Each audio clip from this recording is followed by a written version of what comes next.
All right, what's up, everybody? Welcome to another episode of On the Ropes. I'm Pat Healy, and I'm joined with Michael Olajide. We're going to talk about some of the fights coming up this weekend, the Charlo doubleheader. Yeah, it's going to be a great fight. I think it's going to be a great night for boxing. Both of these fighters, well, the Charlo brothers are incredibly exciting. They always bring the fire, so that's going to make it exciting, but their opponents are also two very capable fighters. And when you have that kind of matchup, it really should be dynamite. Good night for boxing. Yeah. The biggest thing, like I touched on the other day on my word segment, is that boxing has been missing out on really competitive fights lately. They've been taking a lot of criticism around that. So it's great to see this weekend with some matchups that are very competitive, title fights. There's no real clear A side, B side. Like it could really, the odds are pretty close for each guy. So each fight. Well, the promoters, they tend to protect their fighters. They want to give them the safest matches so they can keep them making money throughout the year. That's your show. That's your league. But with the Charlo brothers and being in an exciting division, which is the middleweights and the junior middleweights, where you see a lot of diversity in styles, they bring fight. They make the fights exciting, even if it's somebody that doesn't have the same ability and capacity. They go there to fight. They bring the fire, and so that's going to make for a good night of boxing. But in this case, we have two guys going up against them that are equally, they're pretty talented and good punchers. Right. And, starting out, well, first of all, it's a Showtime doubleheader, so it's kind of like a two pay-per-view fight for the price of one. So they're getting a little creative with the pricing, which is good, and hopefully getting some fans involved. But Jermell Charlo, starting out, he is going to be fighting Rosario, and Rosario is coming off of a huge win against J-Rock Williams in Philly. He got the stoppage victory. A lot of people didn't know much about him before that, but they certainly know about him now. And Jermell can't take him lightly. This kid, he's a good puncher. He's dangerous. He's definitely dangerous. And he's going to be dangerous throughout the whole fight until Charlo really gets to him, and he's really going to have to beat him down. Is basically what I'm saying. This kid's the kind of guy who's going to be swinging on his way down. He has a lot of heart. He has a lot of power.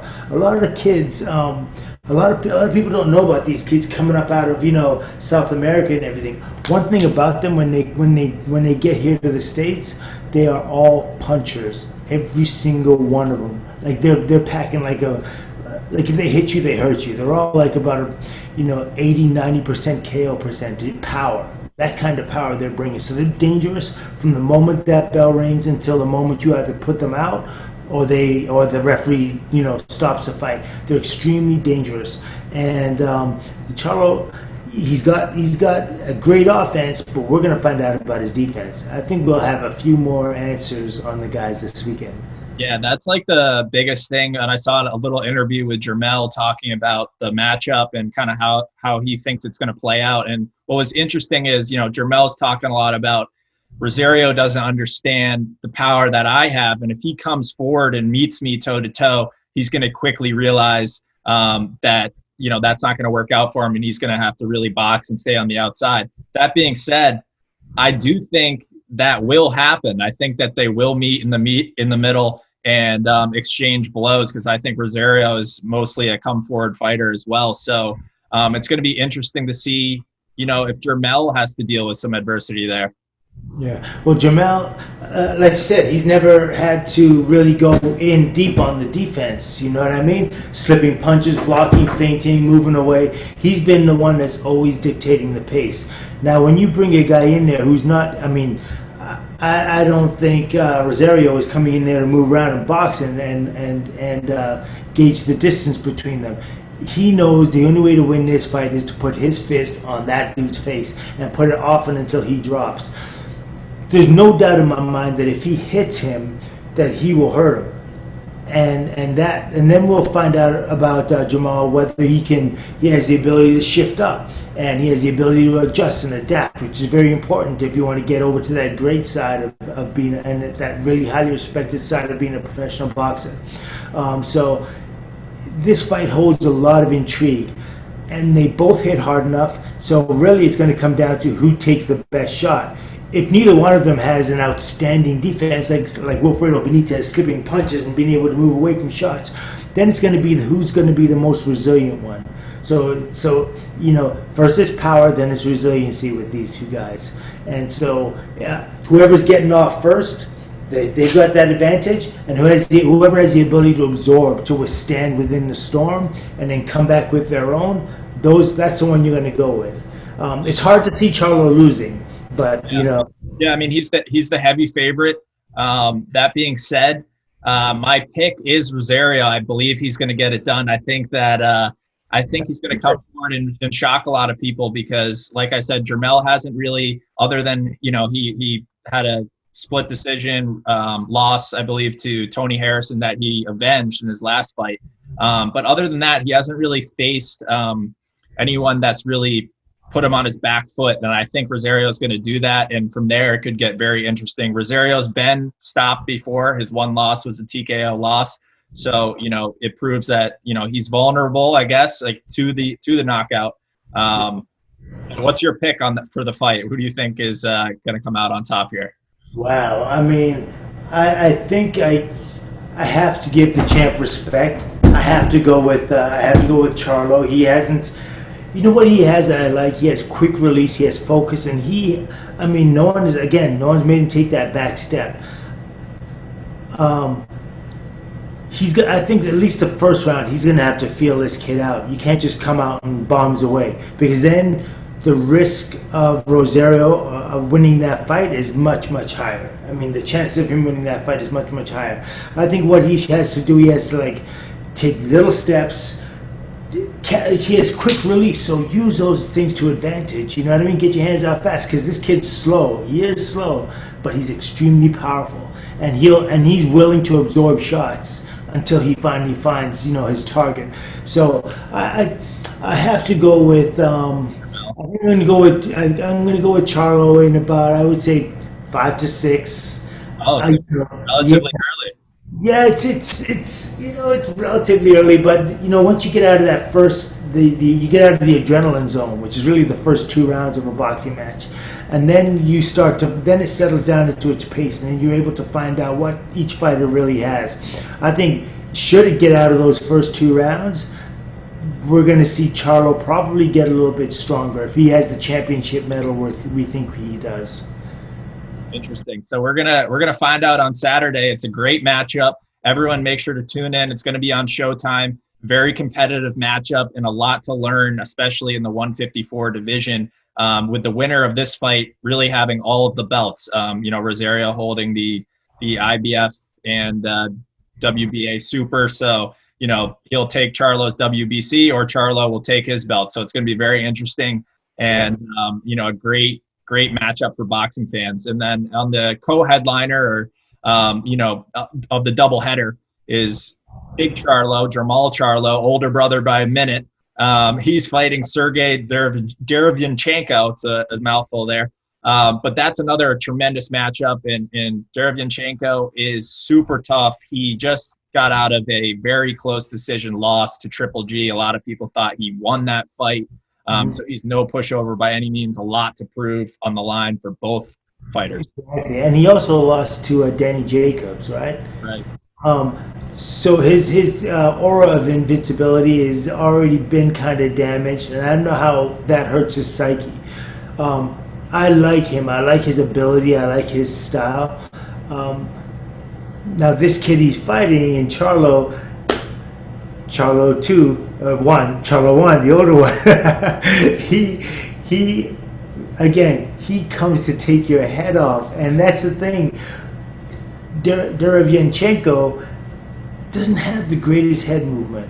Like, he has great hands, he has great ability, he throws really good to the body, he hits hard enough to get respect. But the thing is, you cannot have your head where your opponent last saw it. So for instance, if I'm punching and I'm punching and I'm hitting you right here, and my head is staying right here, those hands are leading a path right back to my chin. And that's exactly what, Charlo, all he has to do is, as soon as that punch comes and touches him, whap, reflex lets it go, because his head's going to be there. and that's a problem for him. But if you punch and you're moving off the line of fire once you finish fighting, which you see a lot of great fighters do, that's when it's harder to hit him. So Derevyanchenko also happens to, he has like kind of like, I wouldn't say rice paper thin skin, but he does tend to cut a little bit too and bruise. And this kid lets his hands go and throws so many punches and throws them hard that I can't see it. Again, I don't know. It's going to be a tough fight because Derevyanchenko I think is a good step up in his level of competition in guys he's seen, but I'm not sure about the resiliency part yet. Yeah, when you look at Derevyanchenko, obviously facing a guy like Triple G, right? Triple G is a tremendous fighter, but has great power, and he was able to. A lot of people thought that he won that fight, so he can withstand some shots. I believe he will be able to endure what Charlo gives him, but that's not a recipe for a win either. Yeah. So it's like what Triple G. You're right. He really hurt Triple G as well to the body, and there are just some. I don't know. Like if you may have the bomb, but if you don't know how to transport that bomb from point A to point B, that's a problem. You know what I mean? So Golovkin happens to be straight up here, and he's there, and his defense is very much like keeping you at length. But Charlo's a little bit different. The way he moves, the timing of the way he moves with his punches and the punches he throws. Like, he doesn't have to throw the jab. Triple G is very much here. Bang, after this comes this, after this comes this, and then back to the body. And it's predictable, yet it's not. It's predictable for someone who's seen a lot of punches come at them, yet it's not, because it's just so accurate and strong. But with Charlo, you just don't know where it's coming from. Like all of a sudden he's like right here, instead of you expecting a straight right, it's a right hook. And you have to be sharp enough to be able to catch that, to be able to see it, identify it, defend against it, and counter it. And I'm just not sure. This kid has Derevyanchenko has a lot of great amateur pedigree, is great. How it's translating as a pro, how he feels himself as a pro. Like, he had those 2 losses to 2 significant fighters. This one right here, it's more or less like they're testing the waters for Charlo more than anything. Here, we'll throw this test in front of you and see if you're ready for Canelo or whoever else. Yeah, that was kind of going to be my follow-up question. Is you look at Charlo, and clearly this is a step-up fight for him, a test, like you said, and what would be next for him if he makes a statement win? I mean, there's a lot on the table. He could maybe get a matchup like with Canelo. Obviously, Canelo's going through some legal issues right now, but he wants to fight. 160, that range and weight has a lot of options and a lot of studs. So, a lot could be on the table if he makes a big statement win here against Derevyanchenko. Absolutely right. Well, the middleweight division is the backbone of boxing and has been for just decades. When it's good in the middleweights, that at least carries it until the heavyweights get their act together and finally, they start to produce some exciting fights or great fighters, But I think that, I don't know, I like Charlo a lot. I'm not sure how the depth of the middleweight division at this time, but you do have, again, Daniel Jacobs, unless he's moved up to super middleweights. A lot of guys tend to migrate after a while. Billy Joe Saunders is a guy who's been talking a lot of trash on Twitter, and from recent photos, he does not look like he weighs 160 pounds. He looks like he's about 200, but exactly. But he's a guy that he's an option. Yeah, that is a good fight. That's a good fight. Billy Joe's he's a really nice boxer. He's got fluid mobility. And he knows what he's doing in there. He's not going to be intimidated. He's got the kind of thing where you're going to find out he's going to test Charlo. That's for sure. Yeah. He's definitely going to. It's not going to be. This will not be a blowout or a walkover. I could not see that happen. No. Yeah, and a lot of people also forget about Boo Boo Andrade and Demetrius Andrade, and he's a stud too that a lot of people kind of forget about. I a champ, and there's a lot of guys at that weight, as we were saying, that could be potential opponents for Charlo. I would really like to see him up against a guy like Billy Joe, because, you know, I think Saunders has, like you said, like defensive skill. He's got great like ringmanship, and Charlo, you know, he looks for the kill. He's a boxer puncher. He's aggressive, comes forward, but hasn't really faced a guy that's able to, you know, avoid. It seems like most of his opponents are just, they start to look to survive pretty quickly.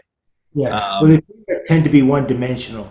They're either offense or defense, and the defense is middling. You know what I mean? It's like you have the hands up and you think that's defense. It's not. It's, you know what I mean? It's not. Especially a puncher like him, right? I mean, it's, the glove isn't going to do that much with a puncher like Charlo.